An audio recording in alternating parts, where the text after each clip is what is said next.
제 189페이지 새 언약과 복음적 순종.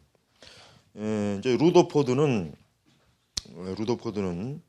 이제 성도가 하나님의 그 언약을 지키는 관점이 율법적 그런 관점, 어떤 외면적, 표면적인 그런 관점이 아니라 언약 신학 자체를 은혜 언약 관점으로 사실은 바라보고 있어요. 그래서 거기 보니까 루더포드의 언약 신학에 있어서 은혜 언약의 절대적 은혜라는 속성이 결코 사람에게 요구되는 언약적 의무의 요소를 상쇄하는 것이 아님을 잘 보여준다. 의무와 성화를 무시하는 것은 은혜의 길이 아니다. 자, 그래요. 오히려 은혜는 순종을 파괴하지 않는다 그랬죠. 그러니까 이제 우리가 보통 은혜라고 하는 게 지금 루더포드는 은혜라고 하는 개념 안에 지금 190쪽으로 넘어가면 또 무슨 용어가 있냐면 복음적 행위, 복음적 순종이라는 말이 있어요. 그러니까 우리가 율법주의라고 하는 것은 사실 엄밀히 얘기하면은 신약 성경에는 사실 근거가 없는 얘기예요. 율법주의란 말 자체가. 그러니까 신자가 그리스도 안에서 은혜 언약 안에 그가 안전하게 또 분명하고 확고하게 있다면 그가 하는 하나님을 향한 열심, 어떤 하나님을 향한 뜨거운 어떤 헌신, 순종은 다 뭐예요? 이 복음적 행위라고 봐야 돼요. 복음적 행위. 아니면 복음적 순종. 그래서 이러한 복음적 행위나 복음적 순종을 율법주의라고 몰아붙이면 안 되겠고 율법주의라고 오해해서도 역시 안 돼요. 우리가 이 복음적 행위와 복음적 순종은 야고보서에 아주 잘 나와 있어요. 야고보서에. 그러니까 율법주의를 모르는 사람들이 나는 율법주의란 말을 그걸 나는 잘 쓴다고 생각해. 내가 생각해. 그러니까 정말 율법주의가 무언지를 모르면서 우리가 마땅히 하나님 앞에 해야 될 우리의 복음적 의무, 복음적 행위, 복음적 순종을 율법주의라고 정죄한다면 그러면은 신자는 뭐예요? 야고보서에서 지적하는 뭐야? 행위가 없는, 그러니까 열매 없는 그런 참 지푸라기 같은 그런 잘못된 그런 믿음주의에 빠진단 말이에요. 그건 아주 굉장히 위험한 거죠. 사실은 그런 그 교회 안에서의 그 방종, 교회 안에서의 그 어떤 이제는 복음으로 우리가 자유롭게 되었다 하는 그런 어떤 전제하에 이런 복음적 행위와 복음적 순종, 복음적 의무가 없다면 그 신앙은 과연 그 신앙이 정말 그리스도를 주로 모신 신앙일 수가 있겠는가? 아니라 이거죠. 그러니까 우리가 율법주의란 말을 겁을 내면 안 돼. 그러면 안 되죠. 율법주의란 말 자체가 사실은 우리는 애초부터 율법주의라고 하는 것 자체를 우리는 의도하지 않잖아요. 왜?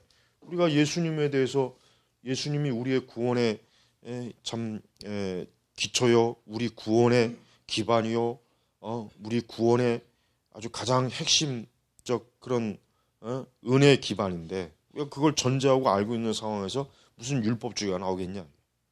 그러니까 율법주의라는 말을 쓰는 사람들은 자기 자신이 율법주의가 뭔지는 알고 쓰는지를 좀 먼저 검토하고 진짜 그게 율법주의냐 아니냐 그걸 알아야 되니까 그러니까 루더포드는 마땅히 성도에게 요구되는 언약적 순종의 의무를 뭐예요? 이거를 복음적, 왜 여기다 복음적이라는 말을 왜 붙였겠어요? 바로 그리스도 예수 안에서의 순종과 행위라 이거죠. 그러니까 정상적으로 예수님 믿는 사람 치고 어느 누가 과연 내가 내 이 행위와 순종을 통해서 내 구원을 이루리라. 정상적인 복음을 아는 사람 중에 그런 사람이 누가 있겠어요? 절대 없단 말이에요. 그러니까 우리는 이 복음적 행위 자체와 복음적 순종이라고 하는 것이 마땅히 언약적 그 순종의 한 형태다라고 하는 것을 우리가 알아야 돼요. 자, 그래서 이제 보면니까 첫째, 은혜 언약의 법은 타락 전에 주어진 행위 언약의 법과 다르다. 그렇죠, 다르죠. 하나님께서는 아담에게 은혜 언약적 관점으로, 그러니까 아담에게 네가 뭐 저거 따먹어도 내가 용서해주고 내가 그냥 덮어주마, 이게 아니라 네가 선악과를 따먹으면 너는 반드시 죽으리라. 행위 언약, 행위 언약. 그러니까 우리는 하나님께서 행위 언약을 아담과 맺으셨지 은혜 언약을 맺은 것이 아니라는 걸 우리가 잘 알아야 되겠죠. 두 번째로 루더포드는 율법적 순종과 복음적 순종을 구분했다. 자, 이게 중요한 거예요. 맞아요. 율법적 순종. 율법적 순종은 그리스도가 없는 순종이죠. 그리스도가 없이, 은혜가 없이, 하나님의 전적인 구원의 은혜에 기초하고 의지하지 않고 그냥 내 자신의 공로와 노력, 나의 열심, 나의 어떤 뜨거운 어떤 헌신의 행위, 거기에 아주 전적으로 거기에 기반을 둔 그러한 신앙은, 그건 율법적 순종이에요. 사실 그런 율법적 순종을 하는 사람이 많이 있겠죠. 그런 사람이 왜 있겠어요? 왜냐? 복음을 명확하게 알지 못하고 복음을 정확하게 이해하지 못한 상태에서는 당연히 율법적 순종이 나올 수밖에 없어요. 그런 면에서 우리 한국교회는 복음적 순종보다는 율법적 순종이 더 많아요. 틀림없어요. 예. 겉으로 볼 때야 굉장히 참 하나님에 대한 헌신과 순종이 참 뜨겁다, 열심이다. 근데 겉으로 그렇게 보이지만 그럼 그 사람들한테 과연 복음이 뭐냐? 왜 이렇게 하나님 앞에 충성하고 헌신하느냐라고 물어봤을 때 그들이 과연 복음을 이해한 상태에서 나는 이러한 순종과 의무와 이러한 사랑을 하나님께 드린다, 이렇게 얘기할지, 그냥 막연하게 그냥 하나님이 복 주시니까 하나님 앞에 그냥 예수님 그렇게 열심히 하라고 하니까 이렇게 하면 하나님 기뻐하시니까 라고 한다면 그건 율법적 순종. 그래서 우리가 이 복음적 순종을 잘 가르쳐야 돼요. 또 한편으로 극단적인 거는 뭐예요? 아까 잠깐 언급했지만 나는 이제 복음을 알고 있고 복음을 믿고 있으니까 난 이제 굳이 헌신이나 순종 이거를 나 자신이 괴롭히지 않아도 된다. 내가 이것 때문에 양심이 매이거나 내 스스로 나를 괴롭히지 않아도 된다. 이것도 역시 마찬가지 뭐예요? 이거는 복음적 순종을 이해를 못한 거예요.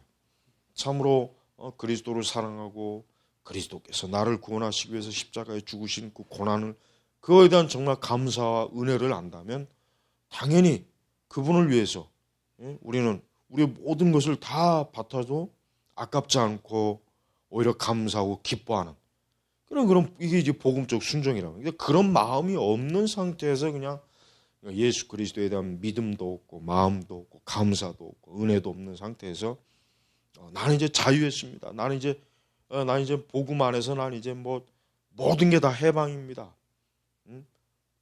예배를 꼭 드려야 하나님 기뻐하십니까? 기도를 해야 내 구원은 그리스도 안에 있기 때문에 내가 난 예배 참석도 굳이 강요하지 않아도 됩니다. 이렇게 또 극단적으로 나가는 부류가 또 있어요. 아주 좀 위험한 부류. 그래서 이렇게 루더포드가 이게 참 정교하게 잘 구분한 게 참 아주 잘한 거예요. 그죠? 셋째, 은혜 언약 안에 있는 자들에게 요구되는 순종 안에서 삼중적 달콤함. 그러니까 은혜 언약 안에 있는 신자들에게서 저들이 복음적 순종을 할 때 세 가지의 기쁨, 아주 즐거움이 있다 이거죠. 어떤 고된 수고가 아니죠. 뭡니까? 참된 성도는 하나님의 진리 자체, 하나님의 계명 자체를 어때요? 기뻐해요. 이게 첫 번째 나오잖아요.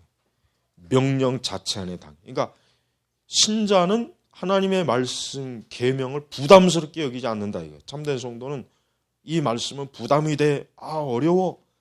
나는 이 말씀이 좀 너무 순종하기가 힘들어. 근데 진정한 성도는 오히려 계명이 오히려 뭐예요?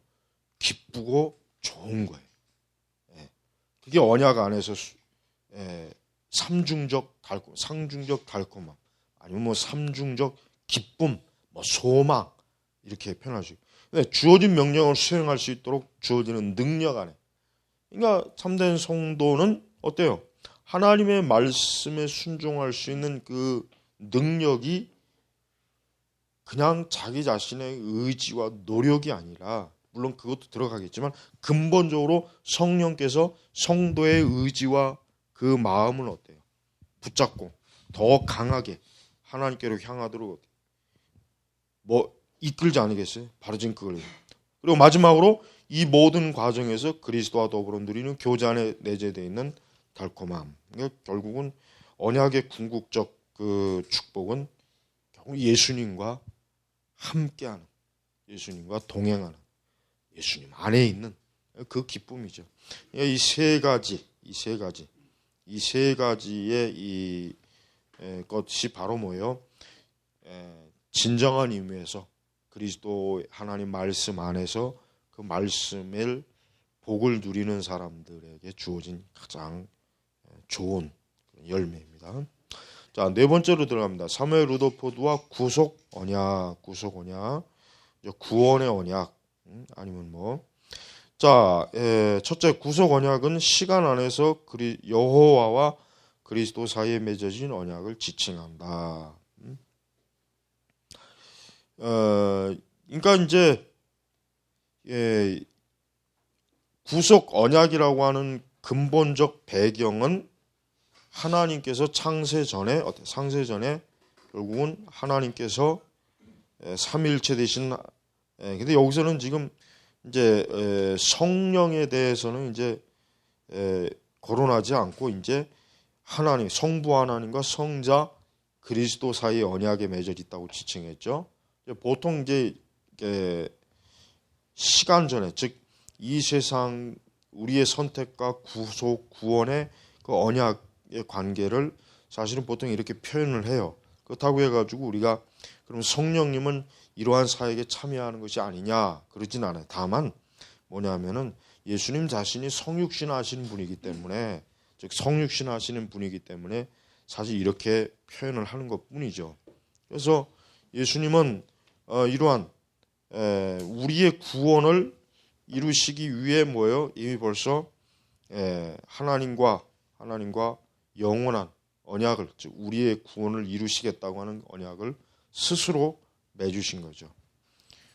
그다음에 두 번째, 구속 언약은 초시간적 삼위 안에서 이루어진 영원한 언약이다.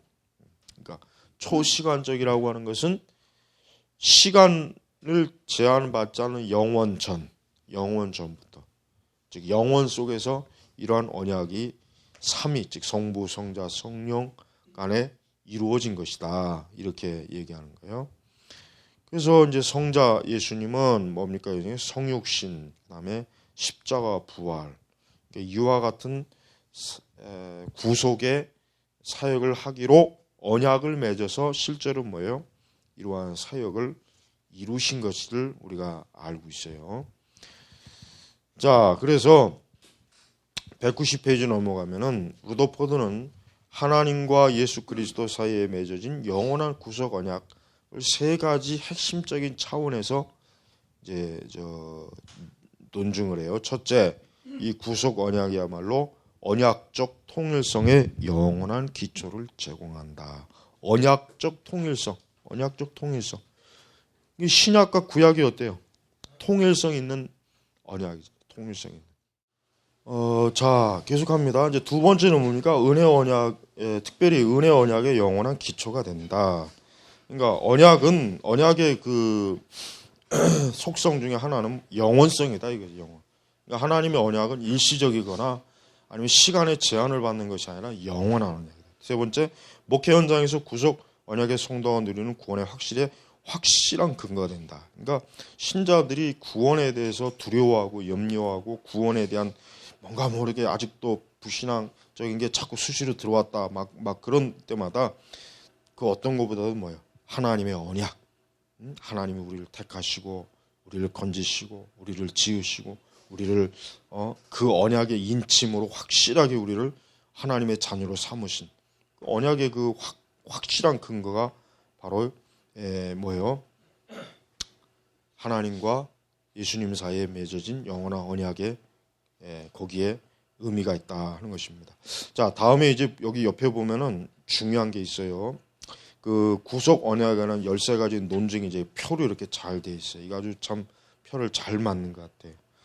이 자체가 이제 하나하나가 다 이제 언약, 하나님의 그 언약에 관한, 즉 복음에 있어서 가장 중요한 언약의 그 약속을 아주 간결하게 13가지로 지금 이렇게 나와 있는데, 자 보면 첫 번째 성육신한 그리스도가 하나님을 나의 하나님이라고 부른 것은 그가 하나님과 더불어 언약 관계가 있음을 입증한다. 즉 하나님이 저들의 하나님이 되신다는 개념은 구약 전반에 드러난 언약적 표현이다. 이건 이제 하나님께서는 이제 우리가 이제 아브라함 때 이후부터는 뭐가 있습니까? 하나님이 나의 백성, 선민, 이게 아주 특징이에요. 그러니까 그 이전에 아브라함 이전에도 하나님의 언약을 받은 사람이 있잖아요. 노아도 그렇고 뭐 그 셋 계열은 전부 다 하나님의 언약 계통이거든요. 근데 아브라함부터는 더 특별하게 뭐냐? 하나님께서 뭐예요? 아브라함을 나의 백성, 그리고 하나님 자신을 하나님의 백성으로, 아브라함의 그 씨들이 나의 하나님으로 모실 수 있는 그런 신학적 개념을 딱 세워놨어요. 그러니까 이스라엘은 하나님을 어떻게 보면 이스라엘이 굉장히 좀 선문의식이라고 하는 게 어디서 나오냐면 그 하나님이 우리만의 하나님이다 이거예요. 애굽의 하나님도 아니고 바벨론의 하나님도 아니고 그 주변에 그 주변에 그냥 이스라엘 주변으로 항상 있었던 그 이방의 강대한 무리들, 그들의 하나님이라고는 이스라엘은 절대 생각하지 않았어요. 이스라엘은 굉장히 그런 면에서 배타적이었단 말이에요. 그러니까 하나님은 우리의 하나님이지 너희의 하나님이 아니다. 근데 또 희한한 것은 그 선지서에 보면은 또 하나님께서 이방 민족들에 대한 예언도 또 하나님께서 선포하신단 말이에요. 그러니까 하나님은 또 한편으로 온 세상이 다 뭐예요? 나의 민족이 하나님. 그러니까 하나님께서는 선민 유대인을 나의 특별한 백성, 내게 속한 자라고 하시면서도, 그러면서도 역시 뭐예요? 그 이방 민족들에 대한 하나님의 궁유를 분명히 선지자들을 통해서 얘기해요. 그러니까 그걸 보면은 하나님께서는 궁극적으로 결국은 모든 사람이 다 하나님의 형상으로 지음받았기 때문에 어때요? 사실 하나님 편에서는 모든 이 세상에 있는 인류가 뭐예요? 사실은 다 하나님에게 속한 존재예요. 그러나 이제 좀 더 아브라함 때부터 구속사의 확고한 그 길에서는 어때요? 하나님은 이스라엘을 특별히 나의 백성, 그러니까 선민으로 하나님이 딱 정하신 거란 말이에요. 그러니까 거기에 지금 의미를 굉장히 강하게 둔다. 두 번째, 성자가 하나님의 종 혹은 중보자라는 직위로 부르게 된 것은 본성의 필연성에 따른 것이 아니라 자발적 동의. 자, 이게 중요합니다. 자발적. 그러니까 하나님께서는, 예수님께서는 뭐예요? 등 떠밀려서 십자가에 간 게 아니죠. 하나님 스스로가 어때요? 영원전에 성부 하나님과 언약을 맺을 때 어때요? 성자 예수님은 쉽게 얘기하면 자원한 거예요. 자원한 거예요. 자원. 절대 하나님께서 떠민 게 아니에요. 하나님께서 성자 예수님과 어떤 의논 없이, 협의 없이 그냥 하나님께서 한 게 아니란 말이에요. 그래서 지금 이 자발적이라는 말은 뭐예요? 자발적 동의. 결국은 영원전에 우리의 구속을 위한 그 하나님의 영광스러운 영원한 회의에서 뭐예요? 성자 예수님께서 당신 스스로가 내가 하나님의 구속 백성을 위해서 내가 십자가에 죽겠습니다. 자기 자신을 뭐예요? 희생제물로 내놓은 거예요. 그래서 자발적 동의라는 게 이래인 것입니다. 세 번째는 그리스도가 우리의 구세주와 보증이 되어 구세주와 보증이 되어서 하나님께 무엇인가를 드리기로 자발적으로 동의한 것 자체가 여호와와 성자 사이에 상호 협약이 있었음을 증거한다. 그 성경 증거 본문이 그 옆에 다 있는데 나중에 그 시간이 될 때 한번 꼭 좀 찾아봐요. 그래서 그 자발적 동의라는 것 자체가 그냥 뭐예요? 자발적 동의라는 자체가 하나님과 그러니까 성부와 성자 사이에 어때요? 상호 협약이 있었다. 협약이 있다. 그러니까 굉장히 어떤 성부 하나님은 그 성자 예수님에게 분명히 인류의 구원에 관한 구원의 계획에 대해서 성자 예수님과 영원전의 의논과 협의를 하는 과정 중에 성자 예수님께서는 그 하나님의 구속의 계획 속에 있는 그 중보사역, 그 중보사역을 뭐예요? 당신이 예수님 자신이 그것을 맡는 그런 자발적 동의를 한 거예요. 그러니까 상호 협약이 있었다는 증거라는 게 무슨 말이냐면은 결국 성자나 성부나 사실 뭐 삼일체 되신 하나님이 어떤 구속의 일을 할 때 각 의격이 어떤 서로 협의 없이 한 것이 아니라 서로 소비 없이 그냥 어느 날 갑자기 느닷없이 구속 사역을 하신 것이 아니라 이미 영원 전에 우리가 알지 못하는 아주 그 영원 전 어느 그 순간에 이 모든 것들에 대해서 이미 협의를 해서 뭐예요? 성부, 성자, 성령의 그 구속의 직임과 그 책임을 뭐예요? 감당을 한 거예요. 그 성경은 그것이 아주 정확하게 잘 나와 있어요. 구약과 신약을 읽어보면은 바로 이 우리의 구속에 대한 이 그 삼위 하나님의 이 협의라고 하는 것이 아주 정확하다는 것을 알 수가 있단 말이에요. 네 번째, 성부가 그리스도에게 구원을 받을 택자들을 약속했고 성자는 그들을 기꺼이 받기로 동의한 것은 성부와 성자 사이에 언약이 이미 성립되었음을 증거한다. 잠깐만 여기 중요한 택자를 약속했고 성자는 그들을 기꺼이 받기로 동의했다. 아주 참 희한한 표현이에요. 아주 이게 신학적인 표현이에요.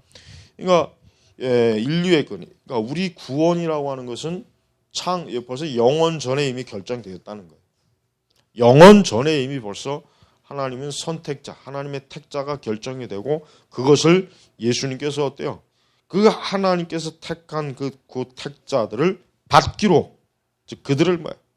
하나님의 구속의 은혜로 저들을 받아들이기로 성자가 동의했다. 이게 동의. 그러니까 그 성부 하나님이 하시는 그 구원의 계획에 기꺼이 따르겠다라는. 다섯 번째, 그리스도가 구 언약과 새 언약의 인증들. 여기서 이제 할례와 세례예요. 수용한 사실이 그리스도가 맺은 언약의 실제를 증거한다. 그러니까 이 할례는 구약에서 하나님의 선민에 확증되는 아주 중요한 표시고 세례는 역시 신약 교회에서 그리스도인 우리 성도들에게 있어서 있는 아주 중대한 하나님의 백성으로의 표시. 그러니까 이 두 가지가 어때요? 이 두 가지가 그냥 분리되는 것이 아니라 이 두 가지가 서로 연장선에 있는 거예요. 그러니까 이제 우리가 이제 뭐 갈라디아서도 그렇지만은 신약 사도행전에서 바울이 그랬지만 신약 백성들이 신약에 있는 우리 신자들이 할례를 받도록 요구되지는 않았어요. 할례를 받도록 요구되지. 왜? 그 할례는 사실 뭐예요? 유대교에 속한 거예요. 구약적 개념이에요. 그래서 유대인들에게만 할례가 요구됐는데 그러나 신약은 어때요? 이제 보편성. 하나님의 구원이 이제 보편성이 활짝 펴지는 시기이기 때문에 그 유대인에게만 요구됐던 할례를 이방인들에게까지 요구할 필요는 없었던 거예요. 그래서 그 예루살렘 회의에서 또 야고보가 뭐 이방인들에게 할례를 받으라는 조건을 붙이지 않았잖아요. 우리가 이렇게 그 구약에 있는 이 어떤 의식이나 구약의 어떤 이 하나님의 그 구속의 어떤 상징이나 이런 것들은 우리 신약에서 어떻게 이것이 적용이 되었는가를 잘 이해할 필요가 있어요. 그래야 구약과 신약이 헷갈리지 않으면서도 일관된 구원의 하나님의 섭리를 보여주는 것이죠. 여섯 번째, 성부가 성자와 율법의 길을 선택하는 대신에 복음의 길을 자율적으로 선택했다. 자율적으로. 예? 여기서 보면 언약적 자기 비하라고 했죠. 그러니까 성부와 성자가 율법의 길을 선택하는 대신에 복음의 길, 언약적 자기 비하, 자율적으로 선택했다는 사실이 언약의 실제를 암시한다. 여기서 이제 복음적 길이라고 하는 게 뭡니까? 예수 그리스도의 구속을 통한 구원이죠. 율법의 길은 이것은 구약 유대인들에게만 해당되는 거고, 그래서 하나님 자신, 즉 예수님 자신이 오직 그리스도의, 그러니까 예수님의 십자가를 통한 그 길로만 이제 하나님이 구속의 사역을 하도록 인도했다는 거죠. 7번째, 그리스도와 중보자의 사역을 수행하는 조건으로 아버지에게 받은 약속들, 용서, 평화, 견인, 새마음, 영생, 성화의 하나님의 지식 등은 여호와와 그리스도 사이에 보증이 존재함을 증거한다. 보증. 그러니까 하나님께 받은 약속들이라고 하는 것이 단순한 그냥 약속이 아니라 하나님께서 그 모든 구원을 이루시는데 하나님이 어때요? 절대적으로 그것을 책임져 주신다. 보증이라고 하는 것은 책임이거든요. 책임에 대한 것들이에요. 책임. 그러니 예수님의 그 중보 사역은 취소되거나 무효가 되는 일이 없어요. 이거는 아주 영원한 사역이기 때문에 예수님의 그 구원 언약에 들어가면 이제 그것으로 구원은 포기되어지거나 중도에 구원이 잃어버린 그런 일이 절대로 없다는 거예요. 자, 194표로 나옵니다. 이 표는 나중에 이렇게 잘 따로 이렇게 해서 성경책에다 잘 끼워 놓으면 좋을 것 같아요. 복음의 자, 8번째. 요한복음 17장 기도에서 그리스도는 자기에게 약속되고 예언된 내용에 대한 아버지께 요구한다. 이것은 성부와 성자 사이 일적의 언약이 체결되었음을 증거한다. 우리가 요한복음 17장 기도를 보면은 대제사장의 기도라 그래요. 보통 거기에 표제를 보면은 그러니까 대제사장의 기도라고 하는 것은 뭐예요? 결국은 중보자의 기도라는 뜻입니다. 요한복음 17장은 사실 다른 말로 하면은 중보자의 기도, 중보자의 탄원, 이 말이 가장 좋아요. 대제사장의 기도라보다는 중보자의 탄원이나 중보자의 기도라는 말이 최고로 좋습니다. 그러니까 거기서 왜 예수님께서 기도하시는 그 내용 하나하나를 우리가 생각해 보면 오직 뭐예요? 아버지께서 이미 창세 전에 예수 그리스도에게 주기로 약속된 하나님의 백성들을 하나님께서 그 은혜로 언약의 실행의 능력으로 주시도록 그 예수님이 간청하는 거예요. 간청하는.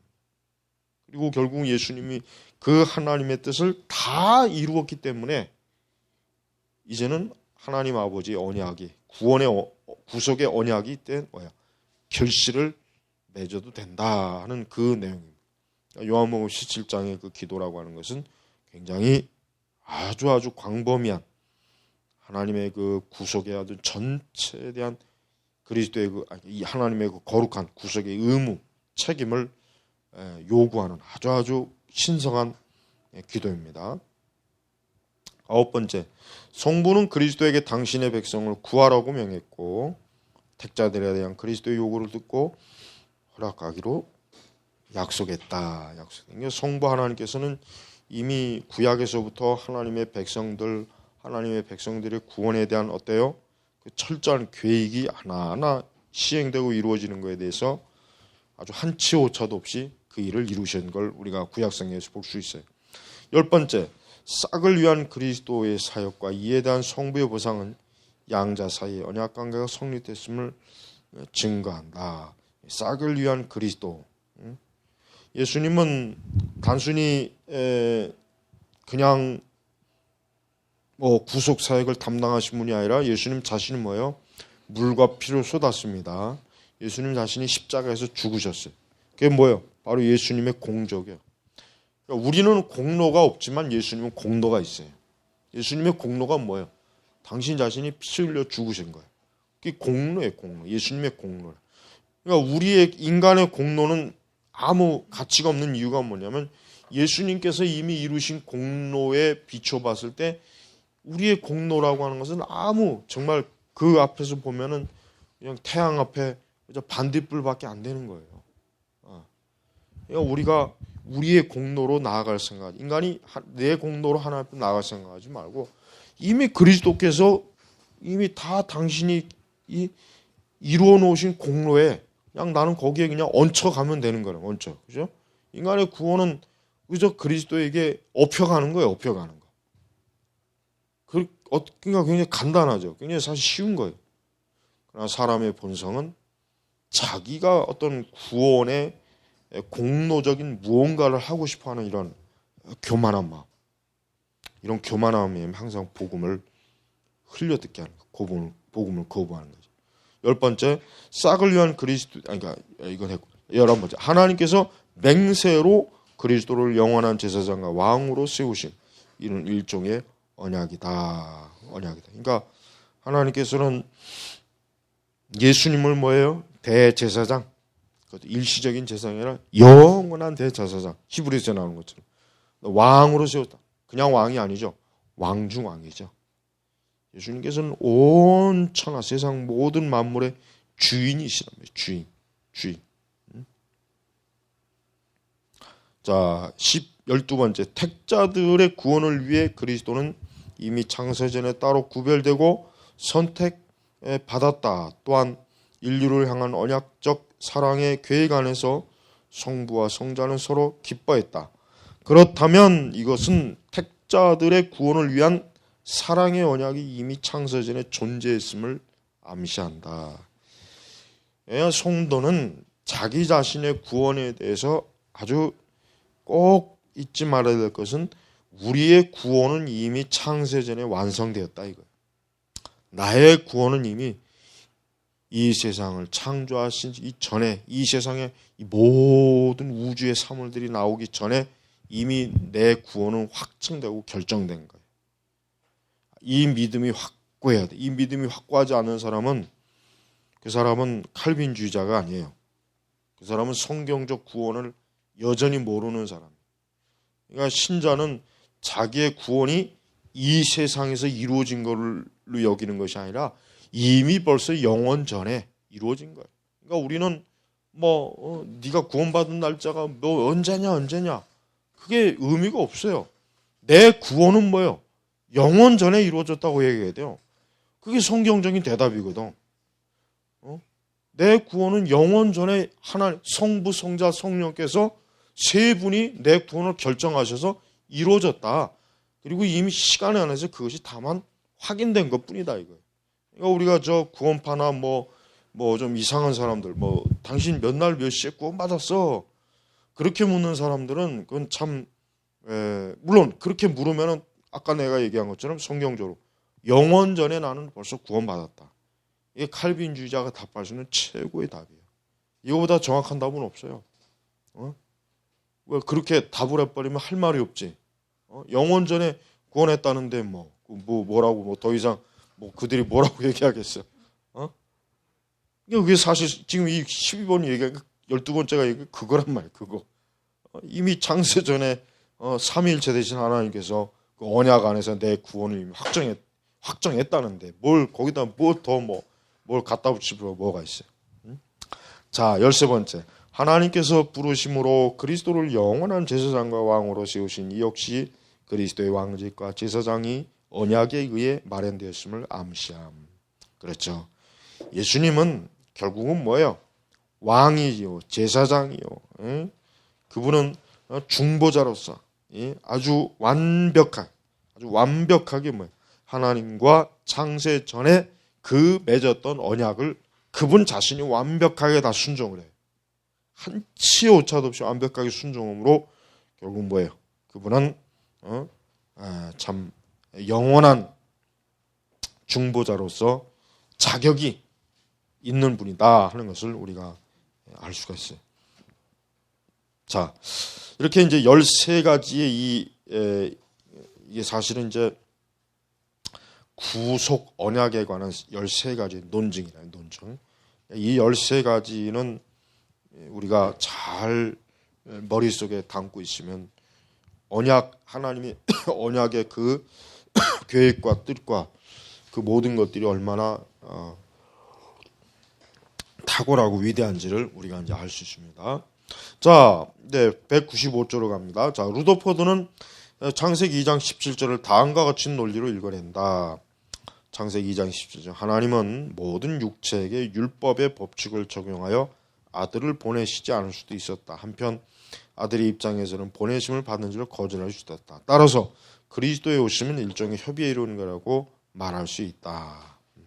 아까 이제 우리가 얘기했지만은 우리는 지금 계속해서 우리가 지금 아주 관심을 가져야 될 핵심이 뭐냐면 결국 언약이라고 하는 것은 언약의 실행이라고 하는 것은 이미 벌써 뭐요? 성부, 성자, 성령 삼위일체 간의 회의예요. 영원 전부터 이루어진 회의 속에서 나오는 결과물이 지금 이 언약이라고 보면 틀림이 없는 거예요. 틀림이 없어요.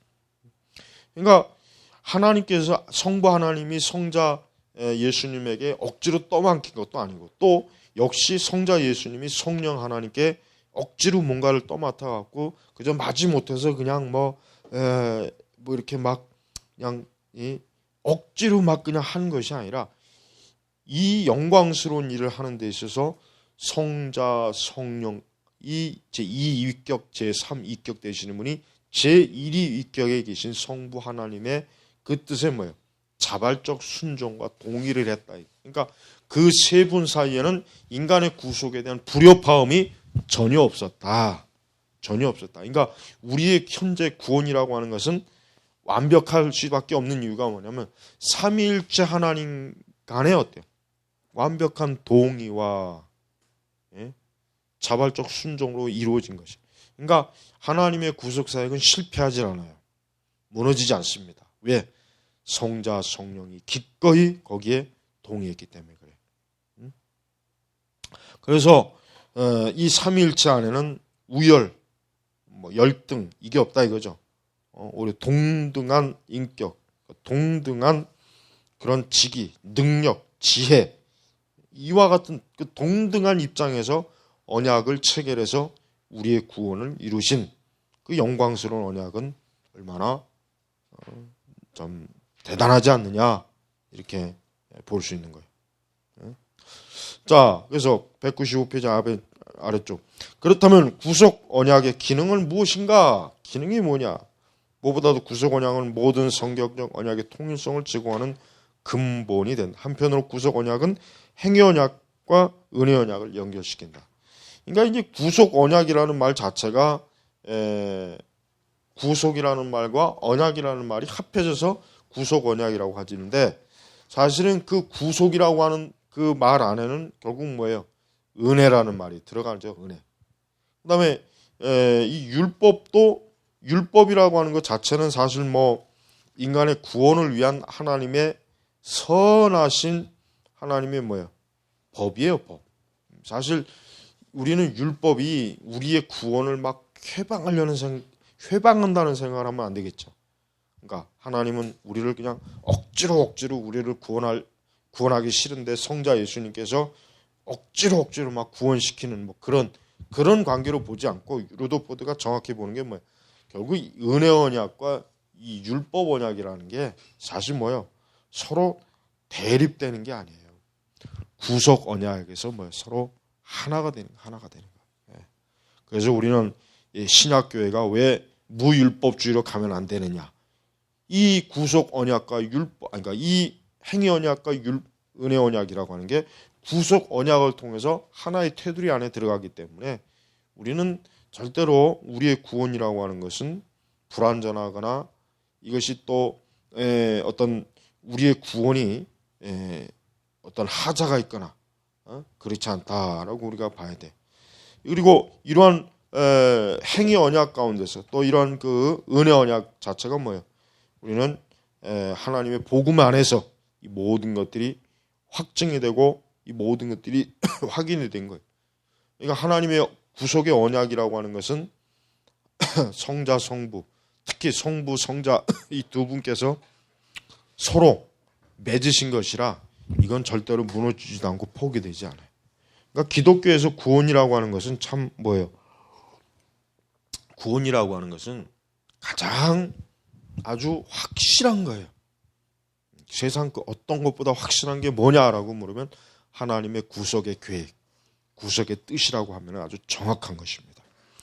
그것보다 더 확실한 게 없어요. 그것보다 더 확실하게 이루어질 일은 우리는 다른 건 몰라도 그것만큼 확실하게 이루어진다는 것을 보장할 수 있는 다른 게 없다 이거예요. 자, 또 다른 한편으로 구속 언약 하에서 옛 언약과 새 언약 모두 긴밀하게 연결되었다. 옛 언약과 새 언약. 루더포드가 사용한 구속 언약의 근거 구절들은 구약과 신약에서 계시된 은혜 언약의 각 시대로부터 고르게 동원됐다. 이러한 맥락에서 루더포드는 구속 언약이 은혜 언약으로부터 결코 분리될 수 없다고 강조한다. 당연히 그렇죠. 구속 언약은 은혜 언약의 안정성, 확실성이 근거가 된다고 주장한다. 그렇죠. 은혜 언약과 그러니까 은혜 언약이 문제가 있으면은 하나님의 구속 언약은 뭐 자동적으로 이건 말이 안 되는 거거든. 그렇죠? 예. 또 언약의 안전성과 확실성 역시 이것도 마찬가지. 이 모든 것들이 다 뭐예요? 예수 그리스도의 공로적 순종의 근거를 둔 거다. 예수님께서 십자가에서 다 이뤘다라고 이렇게 아주 담대하고 자신 있게 딱 말씀하신 자체가 뭐예요? 예수님의 그 공로적 순종이 완벽하게 순종되었다. 이젠 더 이상 우리 사람이 죄인들이 자기의 공로나 자기의 의로 구원받을 그런 막 고심이나 그런 두려움에 벌벌 떨지 않아도 된다는 것을 아는 거예요. 이런 맥락에서 루더포드는 구속 언약을 구원의 확신 교리로서 적극 활용해요. 그래서 성도 한 사람 한 사람이 영원 전부터 그리스도에게 택한 자들 안에 포함되어 있고 그리스도를 그들의 자기 양으로 이미 알고 있다. 이러한 구속 언약을 은혜 언약 비교해 볼 때 성도는 또 확실한 언약적 사랑과 은혜를 구속 언약에서 발견한다. 그러니까 이 모든 게 다 뭐예요? 다 모든 게 사랑과 은혜의 근원이 되는 그 은혜 언약, 거기에 다 기원하는. 그러니까 이루는 루더포드는 굉장히 언약에 있어서 뭐예요? 언약이라고 하는 것을 아주 가장 신뢰하는 거예요. 하나님의 언약을 아주 그냥 세상 그 어떤 것보다도 그냥 막 든든한 자기의 성체, 피난처로 여기. 이 때문에 예를 들면 구원에 대해서 두려워하는구나 불안해하는 자들에게 우리는 예수님의 언약, 하나님의 언약을 봐라. 이 언약에, 이 약속의 말씀에 너의 구원이 지금 여기 이렇게 확정되어 있지 않느냐라고 아주 자신 있게 얘기할 수 있는 거예요. 그래서 우리는 구원에 대해서 막 두려워하고 구원에 대해서 막 불안해하는 사람들 꼭 그런 사람이 꼭 있어요. 참 희한해요. 물론 없는 게 정상은 아닌데 유별나게 복음을 믿으려고 하지 않고 자기의 구원받지 않은 걸 믿으려고 하는 게 문제예요. 그게 문제라는 거예요. 그러니까 하나님께서는 우리에게 우리의 구원을 그리스도를 통해서 믿으려고 우리에게 요청했는데 인간의 본성은 안 믿으려고 발버둥을 쳐요. 난 그거 보면 나 도대체가 이해가 안 가죠. 아니 왜 구원을 확신하려고 더 하나님을 나와야지 왜 자기의 구원을 절대 있을 수 없는 것이라고 왜 그걸 믿고 있냐는 말이에요. 왜 그걸. 그게 마귀의 믿음이지 그게 어떻게 하나님이 주신 믿음이냐고요. 그러니까 자기 자신이 내가 지금 무엇을 더 믿고 있냐, 내가 지금 하나님의 언약의 말씀을 믿고 있는지 아니면은 마귀의 말을 더 믿고 있는지 한번 좀 객관적으로 살펴봐야 돼요. 근데 아무리 그 복음을 전하고 너의 구원은 그리스도 안에서 이미 이루어졌다. 너는 그분에게 의탁하기만 한다. 너는 그분에게 그냥 기대면 된다 해도 그래도 안 믿어요. 참 그건 아주 참 불쌍한 거예요. 불쌍한 거.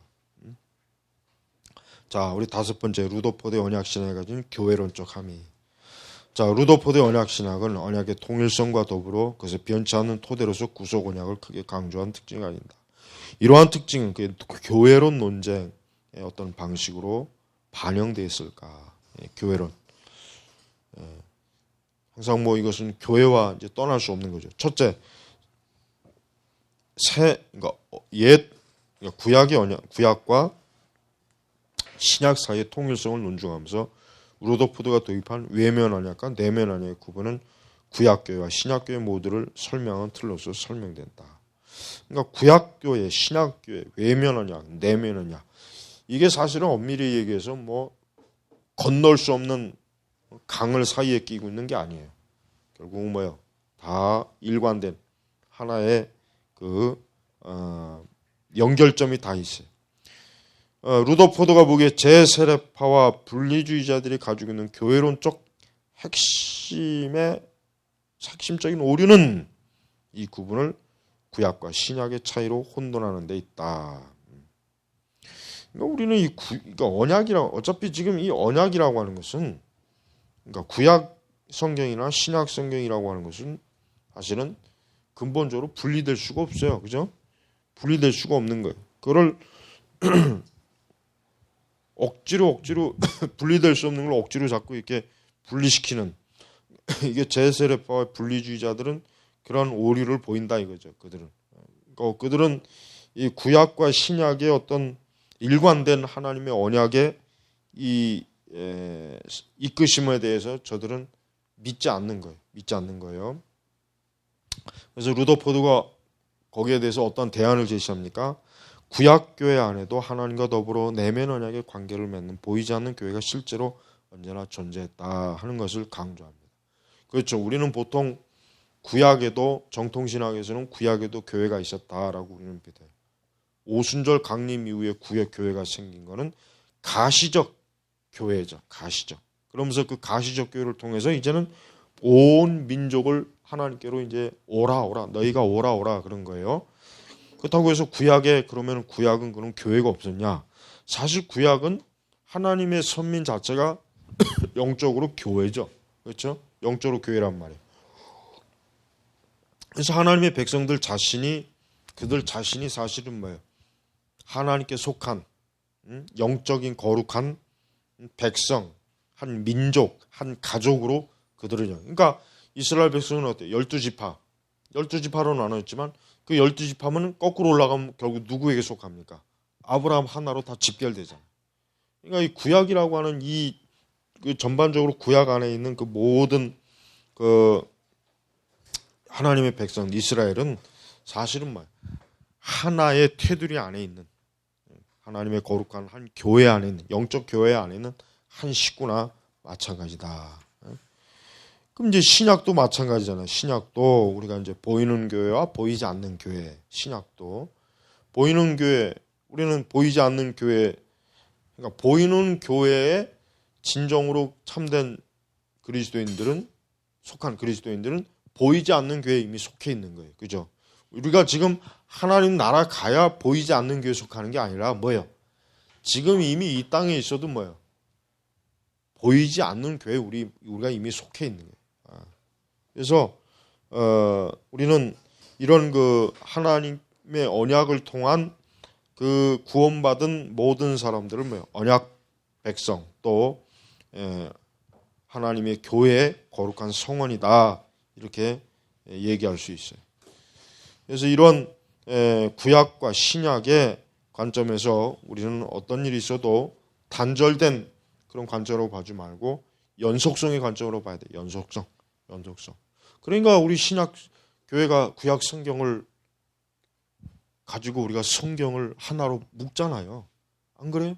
만약에 이런 연속성, 언약의 연속성이 없다면은 왜 초대교회가 왜 구약 성경 39권을 왜 27권에다 왜 붙여버렸겠어요?